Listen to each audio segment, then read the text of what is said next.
and it's my really, I'm a nephrologist by profession. I'm given the task of doing medical directorship for few dialysis units. I'm a student here for last 6 years or so. So I'm so blessed and fortunate. And it's my distinct pleasure and privilege to introduce our today's speaker, Dr. Rahul Biswas. Dr. Biswas lives in the west part, I call it New York West or California. And he really looks into deeply in many, many areas of neuroscience. And that's a very intriguing subject for me. I'm a nephrologist, he's a neuroscientist, PhD. He works out of San Francisco, University of California, neurology department. And he also oversees the research work at San Francisco VA Health System. Alongside his busy work and research, I can imagine how much research takes, right? He also contributes and participates on daily meditation. He's been on this journey for last 14 years, I'm told. And so today is really the opportunity to see how he puts two things together. What is the background on the meditation? How the neuroscience plays its role? What are the disturbances in the brain that can happen when these connections get interrupted or kind of not talking to each other? With the help of his meditation practices and understanding this scientific basis for it, neuroscientific basis for it, he's going to explain some of the very difficult to understand concepts in meditation by way of neurosciences. How does this meditation support our mind to become calm, comfortable, emotional balanced, and cleanses so many areas that mind undergoes from time to time? He will throw some light on that also, I hope. Well, whether you are curious to know how the mind works or simply seeking a deeper sense of peace today, you are in the right place.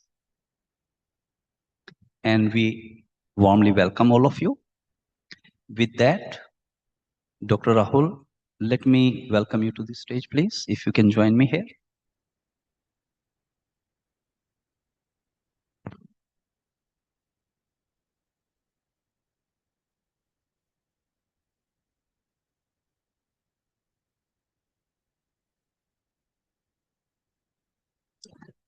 So usually this session is a more like an interaction between two of us. He is the expert. I'm the person who's going to question him.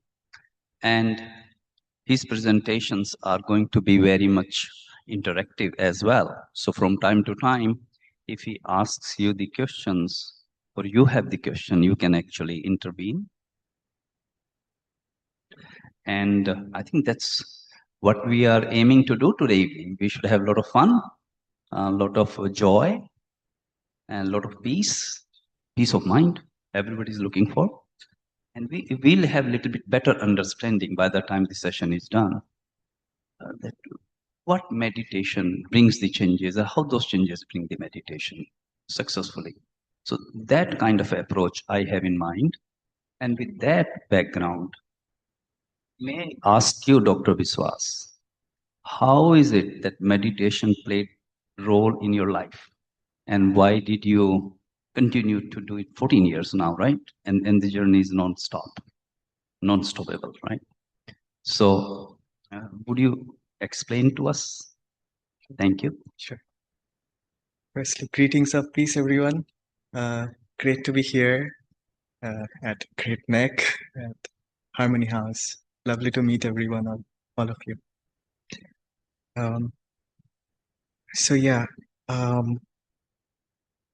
At the start, it was 14 years ago. I was still in, a little closer.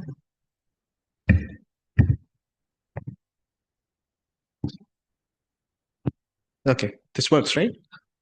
Okay, okay. Yeah, so it was about 13 to 14 years ago when I, got introduced to this practice of meditation. Before that, I used to be a child who was, well, I was an undergrad then in my second year. I used to be a child who used to like to understand how the world works, how the universe works, like to understand myself better. Um, I was good at physics, for example. I loved physics as a subject in my school. I used to really love, yeah, understand the world. Used to really like to do maths also as a way to model the world around me. But coming to this meditation, it really, I think, opened the door for me to get to the heart of that exploration. It really helped me to kind of tune to the one who is doing this experience better. Because oftentimes we try to explain what's out there and forget the one who is seeing it, who is, having all of this experience. So I would say it brought me closer to myself. It helped me find purpose. Today, back even then, I used to try to, as an undergrad, try to understand which pathway should I take. It really helped me find that purpose. Uh, Thirdly, I would say it really helped me, be focused and really plan my life properly. Uh, growing up, there could be lots of distractions, and you can try go into different routes. But the practice of meditation, it really helped me be close, be centered to who I am. So that there are two ways of going forward. You go far away from who you are, you make mistakes, you come back. Go far away, come back. Do cycles like that, and eventually find your. I felt that meditation helped me optimize that pathway. It helped me be centered, so I go far away less often and stay close to the path, and go forward. That uh, then comes to my studies, right? If I was in uh, more math, stats kind of field, looking into neuroscience. So I used to look into neuroscience coming from a mathematical, statistical background, uh, and that needed thinking, right? You have to think about things. And with thinking comes you have to think clearly, right? You can't make mistakes in your thinking process. If you make mistakes, your work will be mistaken. Meditation helped me to think clearly, like very practically in my work, day to day. I was studying or working on research. It helped me to, clearly see through things, clearly think out the research that I was doing. It really helps. I think that it gives the mind a kind of agility so that it can jump around, play around concepts, and also kind of see through things. Importantly, I really appreciated the quality of or the virtue of truth and honesty from very beginning. I would say there are few things I loved from my childhood or got routed towards. It would be truth and honesty. And I would say meditation helped me hone that virtue more and more as I grew up at a deeper level. Doing science is about, the aim is trying to find the truth, trying to communicate things as they are, right? Uh, so the aspect of science is to know things as they are, to find things as they are, truth, and be honest in communicating it. So I think that that's the true spirit of science, and doing meditation helps me maintain that spirit. It's easy to be dishonest these days at some deeper levels. It's easy to miss seeing the truth. I would say meditation helped me. Uh, I can't say I'm perfect, but meditation, I can say for guarantee, it has helped me maintain my honesty at deeper levels. Uh, and also be as truthful as I try to be, and that sense really helps me see things, I think, in my practice scientifically also. It helps me notice the things that I would say that if I had some other interests here and there, not be truthful about my pursuit, I would not see those. I would be distracted to something else, or yeah. Yeah. So let's say there is a particular problem I am trying to understand. If instead of trying to understand the problem, I was interested in, let's say, doing a quick solution so that I can complete the job for the sake of getting a salary, let's say, for example, I would not look at a solution of that problem. You have to be patient, you have to be honest, you have to try to see the thing that come up. In case of challenges that come up in a day-to-day life, as a student, so many challenges come up every once in a while. As now a professional, right now as a research scientist, so many things come up once in a while. Professionally, between people, it can come up, or even different sorts of challenges. Among those amidst those challenges, one needs to maintain a stability, be centered, as well as progress the field, as well as progress, have a purpose in pursuing that. I would say that for me, meditation has helped, uh, retain a somehow an inner sense of stability that is kind of very soft and silent. It's kind of, like a, yeah. So I'm really thankful to this practice.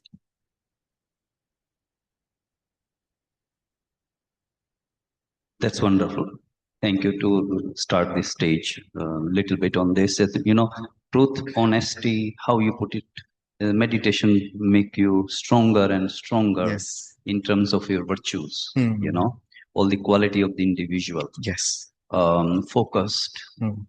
not getting diverted here and there because of Hmm. the attractions are there, Hmm. plenty, Hmm. and remaining focused on what you want to do and purpose. What I liked out of your Hmm. conversation is purpose of life. Hmm. Every life should have one purpose.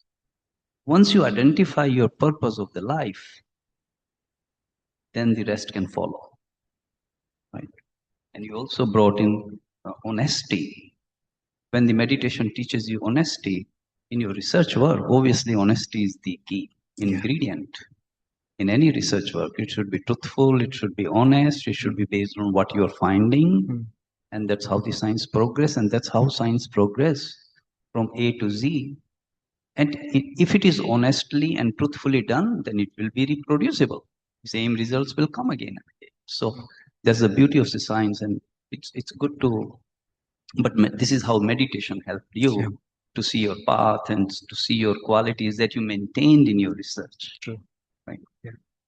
But now, if we talk about the science or neuroscience, how does that get affected by your meditation? Okay. And how does the science, it's a vicious circle, I believe, right? Your meditation qualities will affect your approach in scientific field. But now, how much science we know about the effects of the medications, if I may say, and that's what we want to address in the rest of the time that we have. That meditation, qualities of life that you have. How does the science teach us that, oh, this is the basis of this or that or the other thing? Hmm. Right? So I'm hoping that we'll explore some of those aspects with your Hmm. presentation, because Dr. Biswas is working very deeply in understanding various things, whether it's a damaged brain and what happens, whether it's a healthy brain, what happens, and where the interplay is. So that scientific knowledge we want to share with all of you so that we can actually understand beyond what we know today. Hormones are easy to understand. There are different kind of hormones. I have my neurology colleagues here and psychiatrist colleagues here. They all understand various hormones, but we want to know what your research is actually Sure. teaching us, Sure. and we're beginning to learn it, right? Sure. So, for your presentation, Oh yeah. Sure. yeah, Sure. okay. So we can have the slides.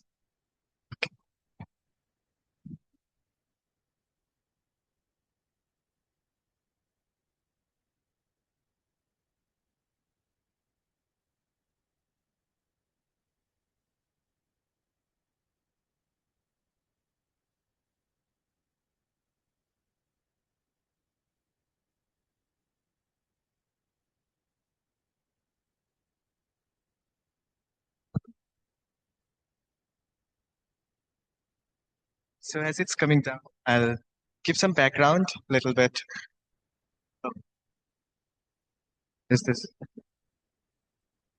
okay? Okay. Yeah. So my work really deals with looking into cognitive states and the how the brain is changing with respect to the cognitive states. But I won't dig deep into my own research, but I will give you concepts basically from neuroscience itself or neurological examples that kind of goes into our topic. So a brief, uh, as I was mentioning about science, I think, yeah, we can go to the next slide. So at a core, what meditation does, it tells us about ourselves, who we are. Um, we all have different experience as we go through life. But throughout all our pursuits and experience, the central persona is I myself. And it's the understanding, and the heart of that is the understanding of who am I? Who are we? It's not just me or us, but this was resonated by Schrodinger himself, who is the father of quantum mechanics. So Schrodinger said that who are we? That is the task of science and the only one that really counts. So if you go through the entire quote, he said he is repeating the quote by a philosopher called Plotinus, who said that I consider science as an integrating part of our endeavor to answer the one great philosophical question which embraces all others. The one that Plotinus expressed by his brief, who are we? So he's basically saying that he considers science as an integrating part, and all the endeavors around that is trying to answer this one great philosophical question: who are we? And he even goes on to saying that he just not considers this as one of the tasks. He considers this as the task of science and the only one that really counts. This is the father of quantum mechanics, Erwin Schrödinger. So on that note, let us try to kind of uh, go towards neuroscience and delve deeper into this question of who are we. Okay. So in the next slide, we will see can, we'll see this video. Maybe you can press next again. This will start. Yeah. Just look at this beautiful scenery. This is taken from San Francisco, one of the mountains there. Looks so beautiful, right? Now try to observe deeper. Who is it that is finding this beautiful? What is it? Try to observe that. Who is telling this is beautiful?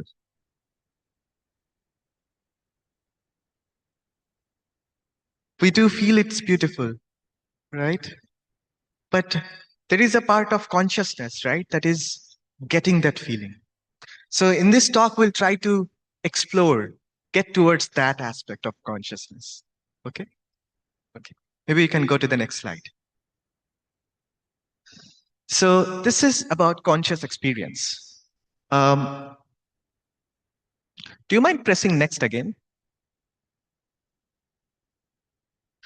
So yeah, just there was a,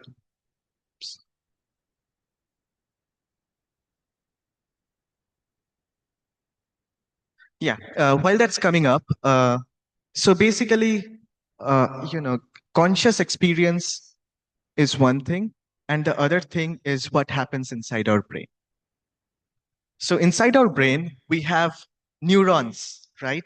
Brain consists of lots of neurons, and they do fire when we are having any experience.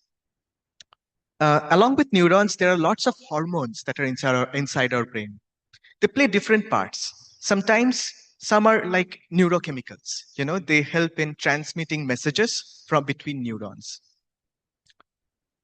So there's this, neurons, there's hormones, there's also other cells called astrocytes that are around neurons.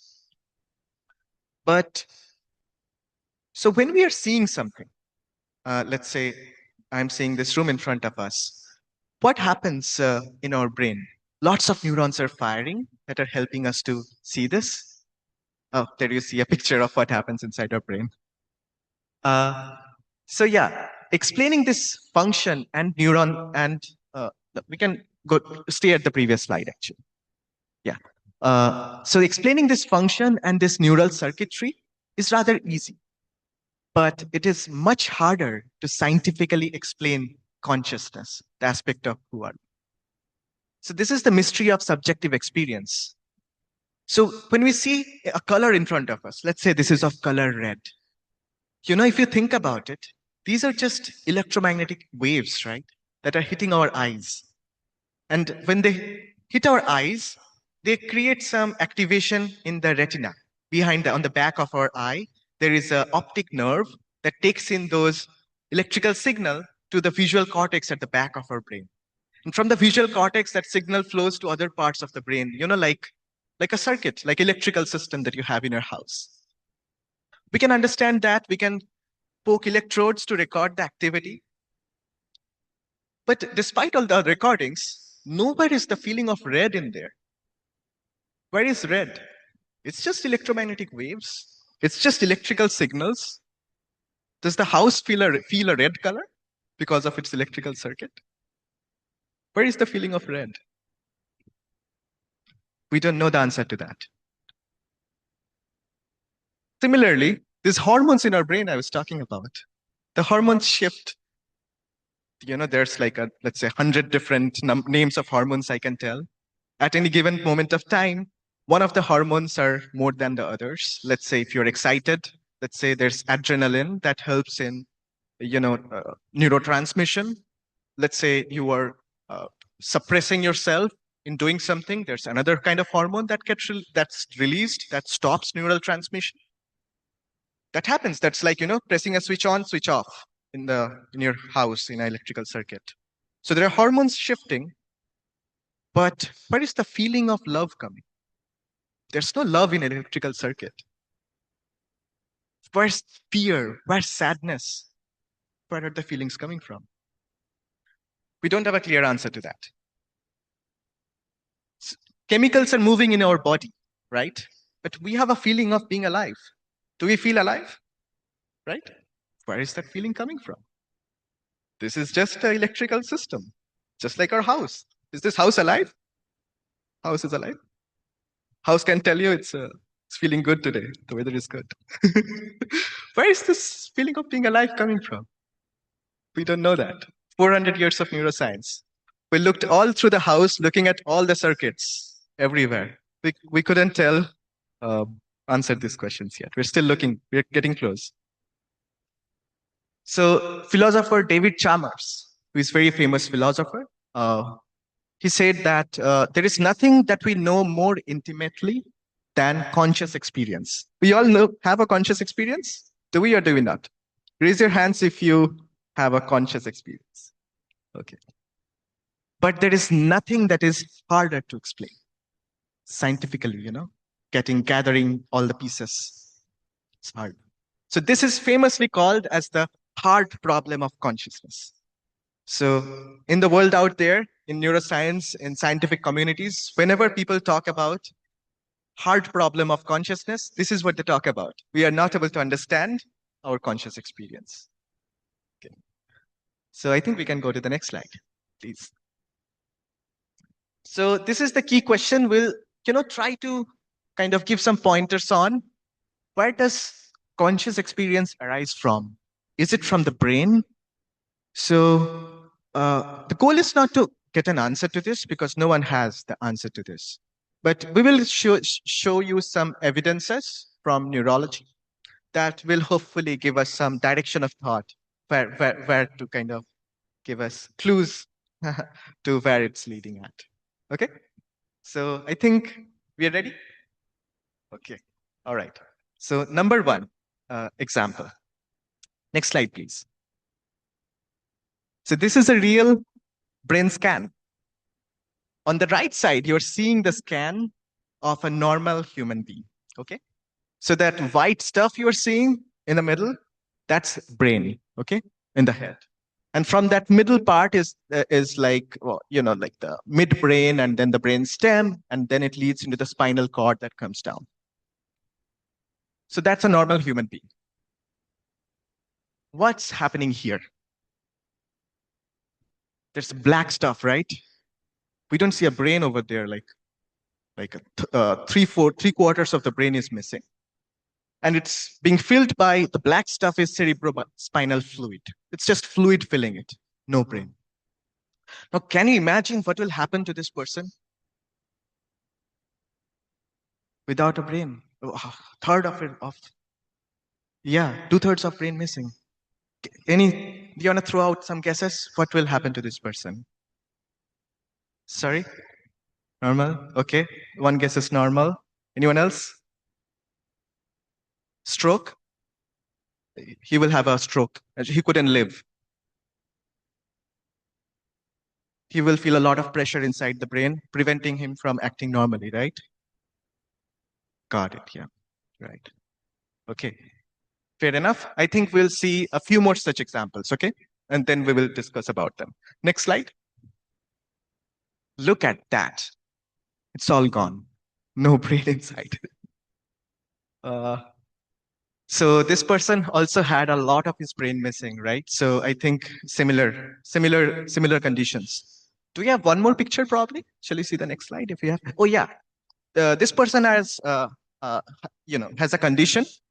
It's a child's brain who was born literally without a cortex. So he doesn't have that whole like a mushroom kind of stuff that's missing. That does a like lot of the processing that goes on.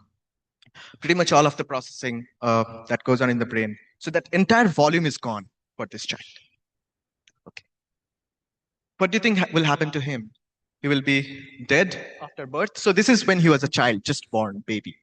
So do you think he will be dead? He will be alive? What will happen to him? Will be dead? We have to examine the patient before telling anything. Sorry? Disability, right? Yeah. Okay. Okay. Now we can come back to the previous slides. The first, just after this. Yeah. Yeah. Good. So this person, Cindy is not his actual name, so we can't share. So these are all real examples. Cindy, looking at outside, you couldn't tell she is any different than what I am. She finished a master's degree from a good university, lives a normal life. No one can tell this is what her brain looks like. Next slide. Joshua, likewise, they had, when Joshua was born, they had the doctors were like did not want to kind of. They had said to give him like a controlled death, suspecting his conditions will be in the future. But that particular, hospital's doctor decided to take a chance. Their family, everyone decided to take a chance. And he went on to live a normal life. He's married with kids. No one can tell that anything wrong happened to him. Next slide. Now, this is a genuine case of hydranencephaly. So for here, the person is disabled, but he is cognitively fully aware of his disability. He's able to recall his mom's name, talk to his family. He's very much aware, just like a handicapped person will be aware that he is handicapped and still, uses a stretcher or something to walk. So he's very much cognitively fully aware of everything, but disabled. So what do you think?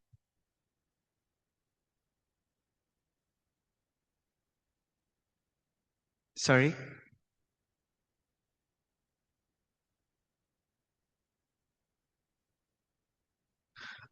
They did. You can look up the studies. These are established studies. They did a brain scan just, like to, I'm not sure the exact scenario why they did a brain scan. Maybe at childbirth, they had some issues after they were born. But growing up, they did not find any issues at all. Sorry? Sorry? Delayed milestones. Yeah. So in essence, I'm not very much familiar with why the brain scan was done, but this is a real brain scan for the patient. Yeah. So I suspect it might be, if you look into the story, it might be that, there was some scenarios like the patient was, at that point in childbirth, not well, but eventually there were no issues actually. So I suspect also like in that other patient, they actually decided to not continue, so definitely they had some issues at that point in time, but they grew up to be fine. Yeah. Any other thoughts? They grew up fine. They grew up fine. Oh, okay. Okay. Sounds good. Yes. One of them completed a master's degree and continued to live a normal life. The other person has a family and children. Um, yeah, the third person who had hydranencephaly, he has disability. Um, yeah, but he's very much aware that he is disabled. He can communicate. He can recognize his mom. Yeah.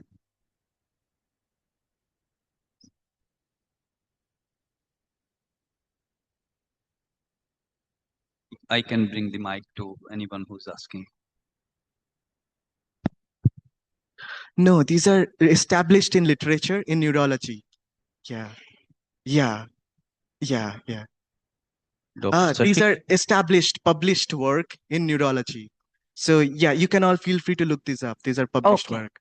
So these are published Work. Thank you very much. Sure.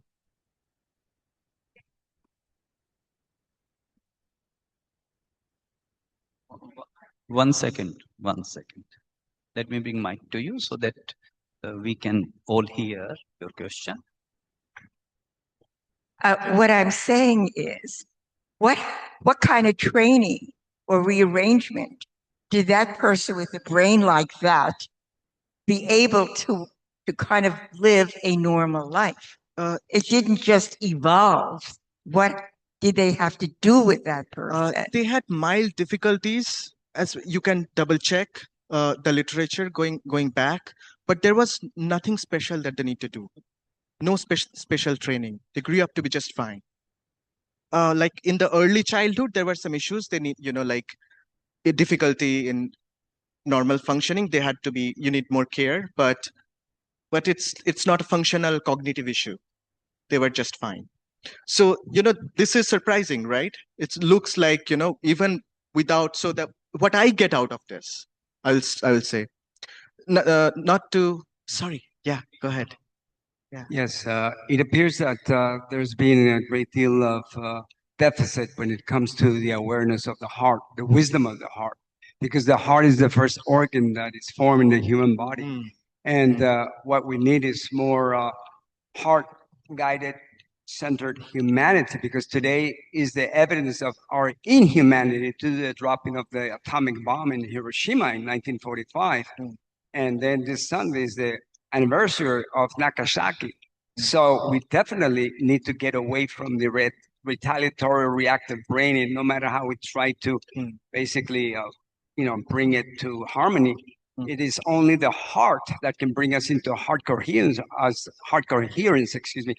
the Heart Institute has dramatized and created some wonderful experiments around the world, so that if we all can state appreciation, gratitude, automatically the heart is sending signals to the brain. And this had not been documented ever before. And if there is any hope for us to be true human beings, we need to learn more about heart coherence, because that is what I have seen that is effective. Second of all, beyond death, there was this lady, this kid actually, who was molested and raped and killed. And so the donor, the recipient, got that heart, and she had nightmares and was able to retell exactly what happened. So yeah, I think we'll come at the end. We'll come to a discussion. Yeah. We have a session, so at the very end we'll have a Q&A. The last question for now. Okay. Very brief, please. Very briefly, because we need to complete by a time limit. So I'm a bit confused. Hmm. when you're talking about consciousness, Hmm. we are all at different levels of consciousness. So uniquely, we're all very different in understanding. But when you're talking about medical disabilities, what's the connection of conscious level Sure. and medical disability? Because there's a medical disability, we're all different. Yeah. We all have disabilities. And consciousness, we're at completely uniquely different levels of consciousness. Totally. So what's the connection? Excellent question. So we will address that eventually, but just to give a brief over here. So we will make the synthesis at the end, but the goal was to say that the first two people did not have a disability. The first two patients had half of their brain missing, but they were not a disabled person. They were living a totally normal life. This patient had disability. Okay, but we will connect the dots at the very end, what it means. For me, looking at that, it tells that, even without a lot of the brain, one can lead a normal life without any disability. Okay, so let's continue. Let's look into our second phase of it. We'll have a question at Q&A at the end just to complete the material before that. Okay, so this was a study led by Penfield. Penfield is a stalwart in the field of neuroscience. He tried to put electrodes, arrays on the top, beneath the skull, on the top of the cortex, that records the activity from different parts. It's above the cortex. It has a good degree of coverage from the brain. So, and he tried to ask patients in a very rigorous manner questions that evoke abstract thinking. Abstract thinking meaning theological thinking, meaning like thinking about like concepts from math, like calculus, or like other concepts of math that involve our abstract thinking ability. He did not find a single part of that electrode array where it lit up during abstract thinking. But it lights up when we, let's say, ask, hey, remember your mom? Hey, let's have some nice food. Hey, let's go up there and turn on the light. Okay, so like memory, motor activity, or like sight, seeing something nice, or hearing something, smelling something nice. Everything lights up the brain. But if I ask you to think about, let's say, doing calculus, if I ask you to think about God, nothing in the brain lights up. Maybe we'll look into the third scenario also. We go ahead, and then we will again discuss a little bit. Another interesting set of experiments was done by Roger Sperry. This went on to win the Nobel Prize. So this work by Roger Sperry looked into specific patients who will have epileptic seizures. Once again, just as a reminder, these are all work that's in literature out there. I'm just doing a synthesis of what's out there. These are not my work. So for people with epileptic seizures, sometimes to control the seizures, you have to cut something called corpus callosum in the brain. And the role of corpus callosum is something that connects the two halves of the brain. So you basically totally cut it so that the two halves of the brain are not able to talk to one another. The left half can't talk to the right half of the brain can't talk to the left half. Are you following so far? Cutting the corpus callosum. No talking between the two halves. Okay. All right. In that regard, so can we stay in the previous slide a little bit? Yeah.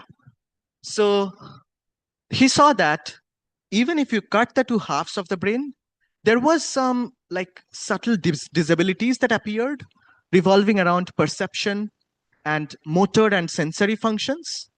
Okay. But the people seem to have a normal intellect. Nothing made a difference.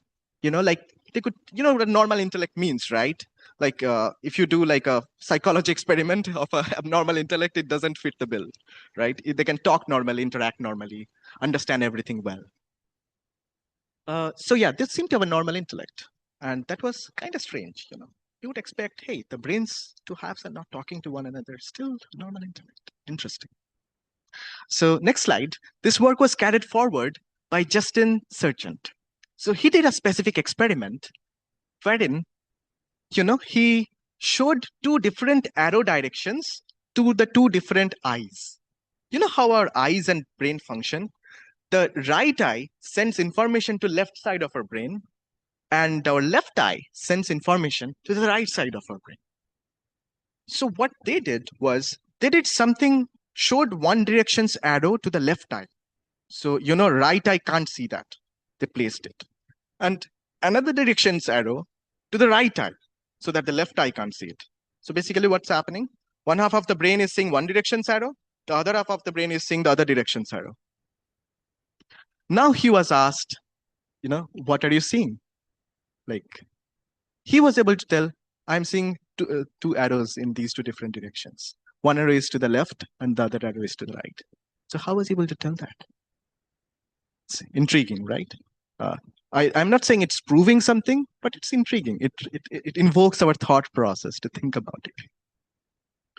So in essence, he said that perception is split, but the conception is not split. We conceive still both the things. And we are able to, somehow integrate the two things together without them talking to one another. Next slide, please. Yair Pinto went further ahead. To test this further, he showed two different kind of images to two different eyes and asked them to kind of form a story out of the two. So he showed the image of baseball to the left eye and the image of a broken glass to the right eye. Now, so the brains are not talking to one another. You tell me, how is the information, combining, or how can you tell what's happening? But they were able to tell that the baseball is hitting the glass window and smashing it. Is it intriguing or not? It traces our thinking, right? Again, I'm not saying it proves anything, but something, something to think about, more detail. So yeah, we can pause there. Any thoughts in there so far?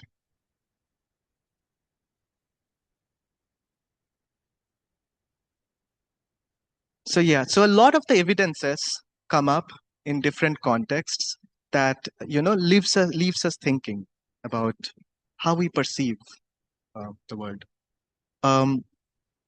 There's this, in neuroscience, what I study personally is how our brain, circuits are in under different cognitive states. I recently presented at a conference that was happening at NYU. So that was my purpose of visit here. It was the CCN conference, Computational Cognitive Neuroscience. So there was this discussion that was happening, right? So all the leaders in the field come to that conference. So it was really exciting to see the discussion around this understanding consciousness from a neuroscience perspective.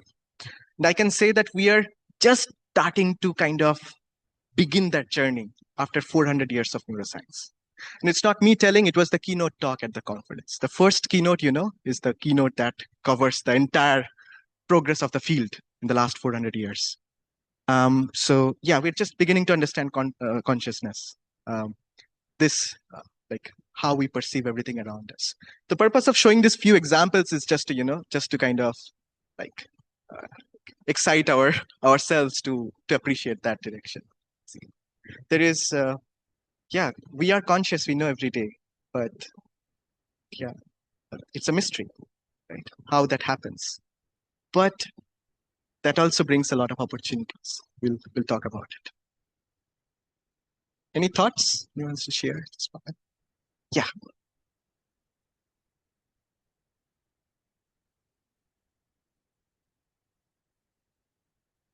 Thank you. All right. So my name is Ajay. It's nice we are talking about this consciousness, yes. So when we talking about that case in which the corpus callosum is cut, basically what we are doing is the association fibers between the left cortex and the right cortex that is being disconnected. But the executive function, the default mode network, and the salience network, especially when we're talking about the executive functioning about which goes from the, I guess, the forebrain to the orbitofrontal cortex, and the which decides about who we are, where we are, what is our surroundings, because all of that is fed through the thalamus and the hypothalamus to reach, to make us aware. Then the default mode network is telling us more about the theory of the mind, about what is our past, what is our present, and what is our future. That's right. And the salience switch, that is still intact. That's right. As long as those are not hampered, we can still think about our past and our future. And as long as our executive function and the forebrain is intact, we are aware of our present. Yeah, that's true. I wanted to make it for like a general audience, so I did not go into super detail. But that's very true. If you disconnect some part of a network, the network can find ways to integrate information. But the thing is that even then, there is the question, if you are to, like, it just moves the problem to a different level. So that at the end of the day, we don't have answers yet for conscious experience.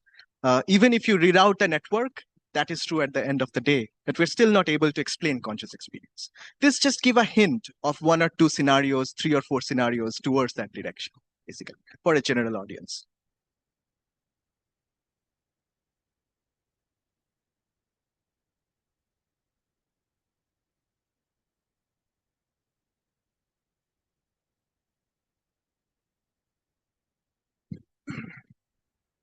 My name is Yashpal Arya. I'm a retired gastroenterologist. And Dr. Sushil Sagar invited me to come to attend this. When I heard Rahul Biswas, Biswas is a famous name in India by Kumar Biswas, so I say it has to be an extraordinary talk.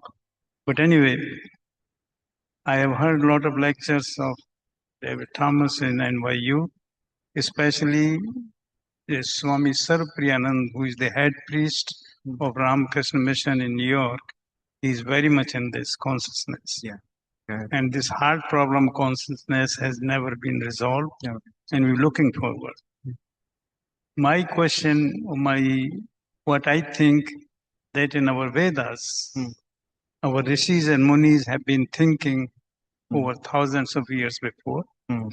If you read the Sankhya Darshan, in which Mahatma, Chit, Man, or Ahankar, these are the part we call Antakaran. Now, where the anatomical location of Antakaran, I don't think the neuroscience have any concept of it. And I was surprised to see your CAT scan that there was no brain in normally function. So it puts us in further doubt, what is brain? Is it something like internet and anyway? So my question is that we are not able to pinpoint through the neuroscience where exactly the Antakaran lies.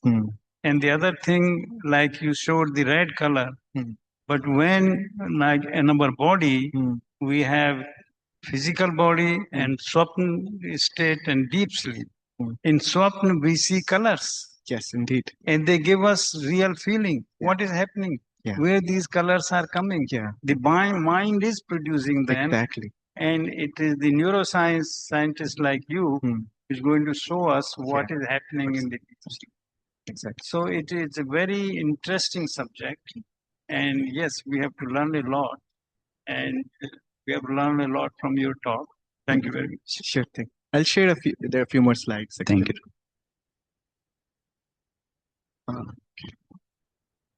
you. Yeah, let's do a quick rundown. I think we're at the last few slides. Yeah, there was this last experiment which I'm going to share. It's with coma patients. So what happened is, they are in a vegetative state, in PVS. So so basically, there is no external sign that they are alive. Basically, there's no motor function, there's no movement, they can't answer questions, they're on the bed, basically. Now, one would think that, they are not able to think something, right? But what happened is that in 1 in 4 patients, it happens based on the experiments that were done. If you ask them some question, like let's say you ask them, what is 1 plus 4? And if you told 1, there will be no brain activity. If you told 2, there'll be no brain activity. 3, there'll be no brain activity. 4, there'll be no brain activity. If you tell 5, 1 plus 4 is 5, the brain lights up. You'll see brain activity. And that brain activity is exactly same. So below you are seeing the patient's brain activity, and above you're seeing a normal person's brain activity as an answer to that question. They match exactly. So even in coma patients who are not responsive, they are able to answer questions based on their brain activity. It's not math questions. They were even asked, like, what's the name of your mother? And you tell a number of names. When the correct name comes up, you see the right brain activity show up. You are asked to remember a location, so on. So yeah, so basically I wanted to show you these examples as something to think about, really, about ourselves deeper. Oh. Yeah, so can you go to the next slide? Yeah, so the synthesis here is that. Next slide, please. Yeah, so what kept showing up? If you divide the brain, consciousness did not divide, right? Agree? If you take away most of the brain's machinery, consciousness was still there, right? We agree? If you take away every physical sign of animation, right? Coma patients, consciousness was still there. So you can't see, it's like a dead person, right? You can't see any movement, but consciousness, it's still there. And if you evoke the movement, so this is something that also happens. If you evoke a movement by stimulation, the patient can tell a difference. Was it he moving or the stimulation that moved his hand? So if you evoke a movement externally by stimulating the brain, the patient was conscious that it wasn't theirs who moved the hand. So 4 different neurological disruptions, but consciousness remained intact. So yeah, so I wanted to share this aspect. So what this brings us to, so what this means. So what? Perspective, right? Perspective. So we spend a lot of time on the brain, don't we? We build skills. Where are the skills? In the brain. We, do one thing after the next. We do planning. So imagine, so that's not part of our day-to-day consciousness. Something that makes us alive, something that makes us feel. So I propose that, therefore, a perspective that comes up from this, as a synthesis of this, is why not we spend more time in that which is closer to us, that which keeps showing up despite disruptions. So spend more time in just with basic things of our consciousness, with ourselves. Meditation is what actually is the practice which helps us kind of hone this consciousness, which helps us maintain, improve, and us to explore this consciousness side of ours. There's different texts that, as respected brother was kindly sharing, that goes into detail also. Yeah. So for me, meditation has been something that brings me closer to being conscious. There are many aspects of this consciousness. As I was saying, love, virtues, right? There's permanence to consciousness, as you're seeing. So connecting up with a part of ourselves that's permanent. We would like that, don't we? It's us, right? It's not the machinery, it's us. But yeah, I'd like to, I think, take a pause at that. Thank you, Dr. Biswas. Wow, that's a great presentation. Few slides and such a exhibition of thoughts and the in disruptions, and still the consciousness prevails, right? Pervade. So with that, I have one question here. Thank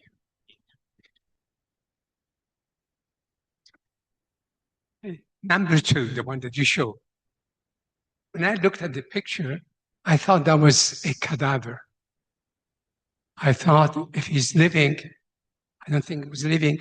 If he's living on a borrowed life. Sorry, I did not. He was living on a borrowed life. In a bottled life. Borrowed. Oh, borrowed life. Okay. Okay. Because I just couldn't see that they would be able to be alive. Yeah. There are so many things about that brain. You mean the coma? Number 2. Number 2, cannot see because there was no eye content there that would be able to see. I thought that cerebellum was so down that would have given stopped breathing there. I see. Okay. So I didn't understand that they would have to be conscious. Mm. And the last one, there was another one, something else about this one, that it was a vegetable. If it was a vegetable, how would you say that he has conscience? Yeah, it's not fully. And how would you be able to answer your questions? Response. That doesn't make sense to me. I don't know. Very fair questions. If I may spend a moment to answer. So for the last patient, he had no physical signs. Like he could not answer questions, he could not move. So, but there was brain activity that was happening. So when people are asking questions, their brain was lighting up to those questions. And if you go to the previous slide, the lighting up was exactly in the same manner as would happen to a healthy person answering that same question. So the same parts of the brain light up. So above is the control, healthy control, below is the patient. So he was not responding in voice. These are established studies again. So these like his response were recorded in the brain actually.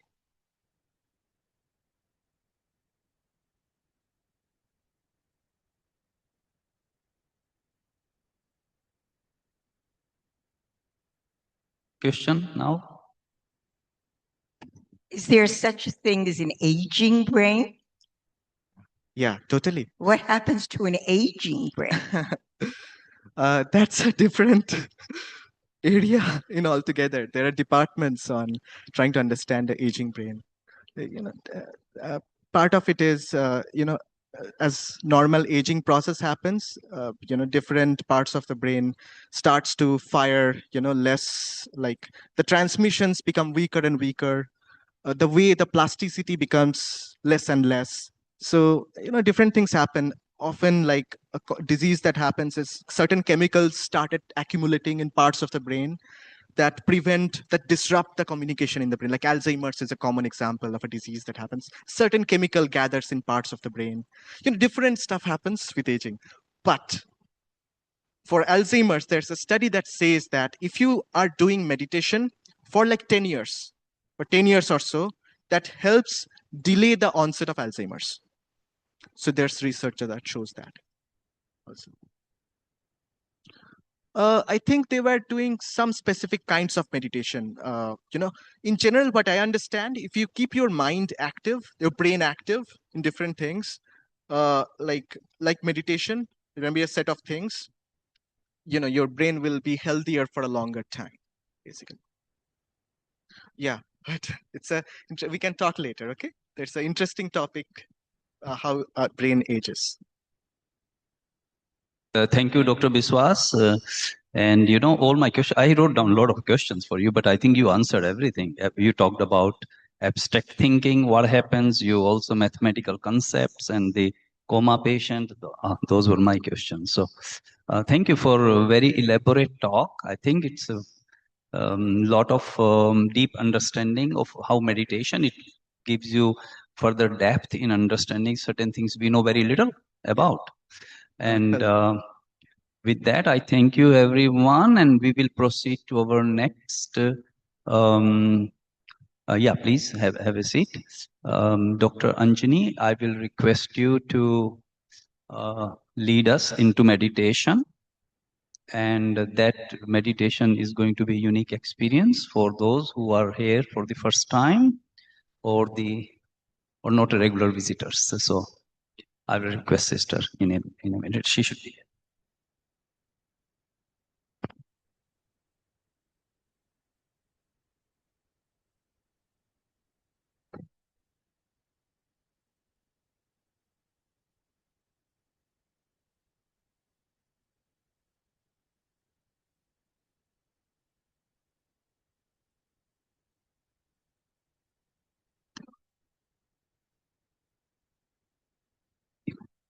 Director here at the Global Harmony House, my teacher, my guru as well, and guru of so many of us. So she will lead us into meditation. Thank you, sister. Om Shanti. Thank you very much, Rahul Bhai, for sharing in such an inspiring way. And we have so many doctors, so many from the medical profession sitting in the room. And so definitely they are charged with their questions. And so everyone enjoyed the evening? Okay, so we will have him again. So let's sit back comfortably.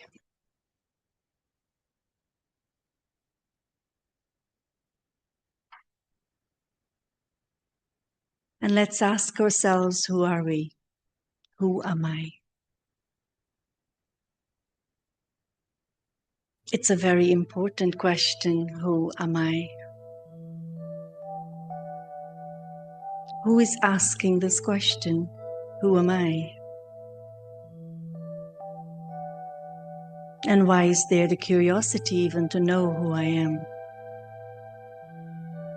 I can see this body. I touch my hands, feet, and there is feelings. But who is the one who is feeling? Who is the one who is experiencing? Who is the one that is saying, my brain, my heart, my hands, my feet?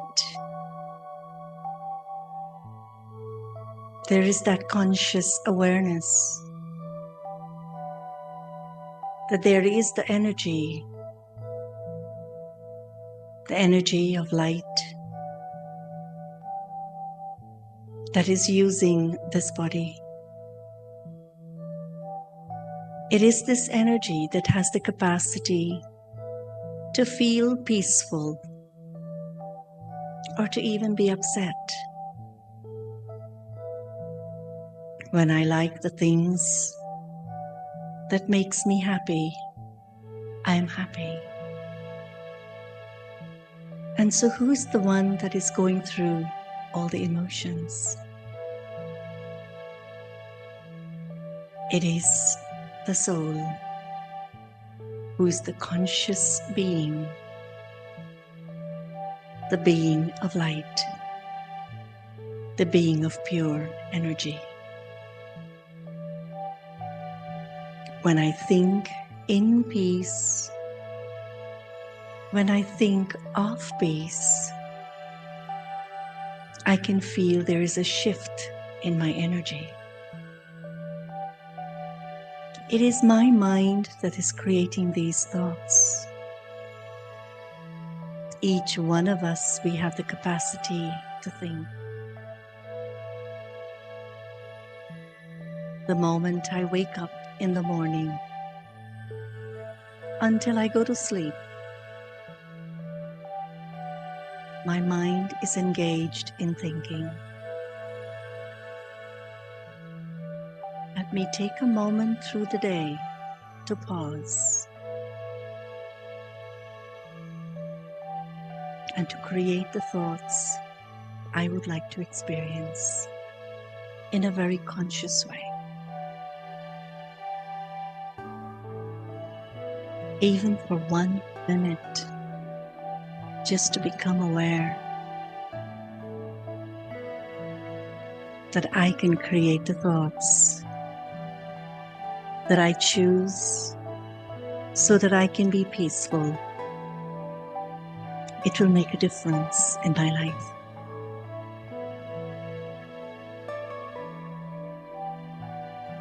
Think in peace. Think of peace.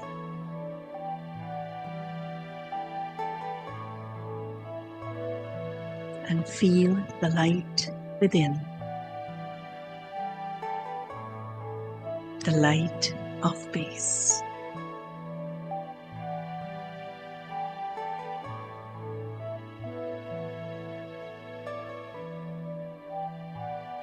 Feel the vibrations that each one in this room is creating.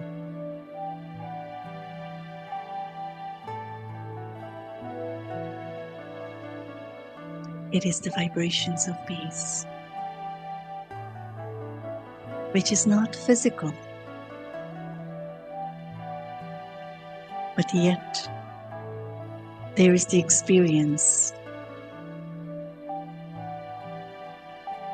of that which is of pure energy of peace.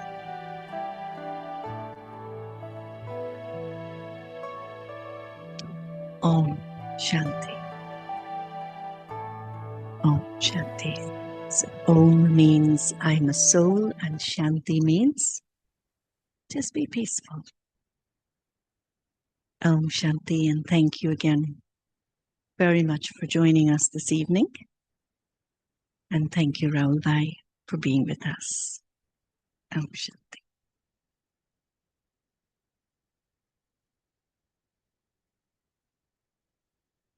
Nuts and blessings in the lobby, and so I'll be joining you there in a couple of seconds. Thank you, everyone. Thank you, Zoomers. Hi. Thank you. Thank you. So there will be blessing cards and some nuts, etc. Sister will distribute as you go to the exit door. Thank you.